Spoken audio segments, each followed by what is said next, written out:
this video, we're going to be replacing the upper and lower shock bearings on a dirt bike. The shock bearings and linkage bearings are something that often gets overlooked when it comes to performing maintenance on your bike. Ideally, these parts should be disassembled, inspected, and re-greased every 6 months or so to prolong their life and prevent them from drying out and failing. These parts play a big role in the performance of your suspension and require proper maintenance to perform correctly. As you can see, when we move this swing arm up and down, it's obvious that these bearings are bad. You shouldn't have any up and down play in the bearings, so these are going to need replaced. When you're shopping for replacement bearings, you'll need to keep in mind that these rebuild kits are going to vary with each bike. Some of the kits are going to come with everything needed to replace both the upper and the lower bearings and seals on your shock. Other kits will include everything needed to replace either the upper or the lower shock bearing. Also keep in mind most of the linkage bearing rebuild kits will include everything for that lower shock mount as well. So if you're rebuilding your linkage at the same time, you'd only need to get a linkage rebuild kit and an upper shock bearing kit to completely rebuild these parts. You can refer to our linkage rebuild video for further instructions on this. So we're going to start by first removing the shock. To do that, we'll remove the seat along with the side panel and the muffler. After that, we're going to loosen the boot on the back of the carburetor, and we're also going to loosen both lower subframe bolts. After that, we can remove that top subframe bolt and lay it back to give us better access to the shock. Doing that's going to give us access to the top shock bolt, and we're just going to remove the nut for now. After that, we can move down and remove that lower shock bolt and nut. And you may have to lift up on the tire to get it to slide out. Then the whole swing arm should drop down. Then we can move back up to the top and remove that bolt, and then go ahead and pull the shock from the bike. You'll notice that some shocks will have the lower shock bearing installed inside that lower eyelet mount like you see on this shock.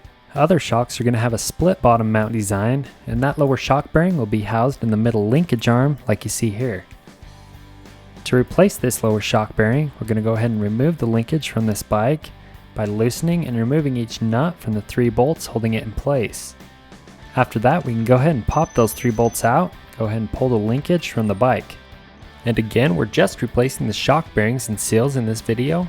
For the linkage rebuild instructions, you can refer to our linkage bearing and seal replacement video. So now you can really see how bad these bearings were. You can see the cage is busted and all the needle bearings are broken. To remove the old races and bearings and install the new ones, there's a few different methods of doing it. Motion Pro makes a full suspension service tool for replacing all shock bearings, linkage bearings, and even swing arm bearings, making it a great tool for any shop, and you can get more information in our full video breakdown of this tool. A different method is to use different size sockets and a vise to remove the old bearings and install the new ones.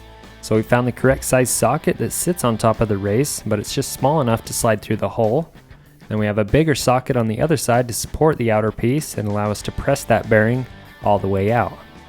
And now you can see that we've successfully removed this old race, so we're going to move up and do the same thing for the upper shock bearing. We're going to start by removing the seals from both sides.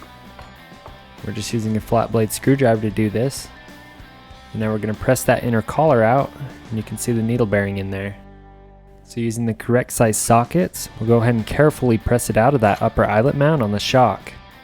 You can see it just pops out easily. And just a quick tip, some shocks are going to use spherical bearings and a circlip to hold the bearing in. On these shocks, you'll need to remove both collars. And after those are out, go ahead and pop both those seals out. And after both seals have been removed, you'll find the circlip that holds the bearing in.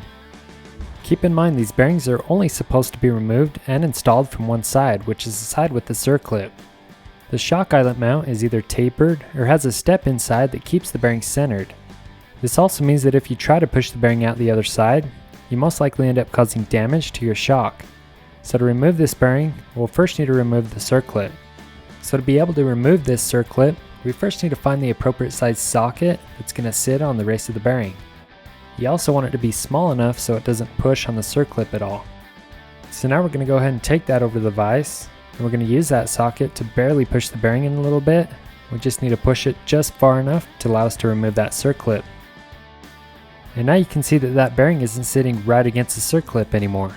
That's going to allow us to use our flat blade screwdriver and remove the circlip from its groove. So now we can go back over to the vise, and we just removed the circlip from this side, so we're going to flip the shock around and push that bearing out from the opposite side. You're going to need a larger socket for the other side, big enough to support the shock eyelet and also allow the inner bearing to be removed from the mount. And after that old bearing has been removed, you'll basically just repeat those steps in reverse to install your new bearing. Then after that new bearing has been installed and the circlip is seated into its groove, it's a good idea to load the circlip by lightly pressing the bearing from the other side until it pushes up against the circlip. You want to refer to your service manual for the steps and information that is specific to your bike. So now we're going to move back over to this bike's shock, and to begin reassembly, we'll start by greasing up the inside of the shock eyelet and the outer race of the bearing so it will slide into place easier. And then using the vise, we'll go ahead and press that bearing into place. After we press that bearing in as far as we can, you'll notice that the bearing still isn't in quite far enough. So for this bearing, we'll use a socket to press it in a little more and center it inside that shock mounting hole. And it's not a bad idea to measure both sides to make sure you have it centered. And the next step is to pack as much grease into the bearings as we can, and we'll slide that new collar into place. The next step is to install the seals, so we'll go ahead and install a new seal onto both sides. And then we can move on to installing the lower shock bearing. So we'll throw a little grease in there, and then go ahead and press that bearing into place. And just like the upper bearing, we're going to again use that socket to center the bearing in the mount. Once you've done that, we can install both those seals, and then we'll throw a bunch of grease in there and install a collar onto each side. And now both shock bearings have been replaced, and we can start to put the bike back together. It's a good idea to apply little anti-seize to the threads of each bolt, and we'll go ahead and reinstall the shock onto the bike. Go ahead and reconnect your linkage and tighten everything down to the factory specs as listed in your service manual, and now you're ready to ride. To see all the suspension parts and accessories that we carry for your machine, please visit our website www.rockymountainatvmc.com. Thanks for watching.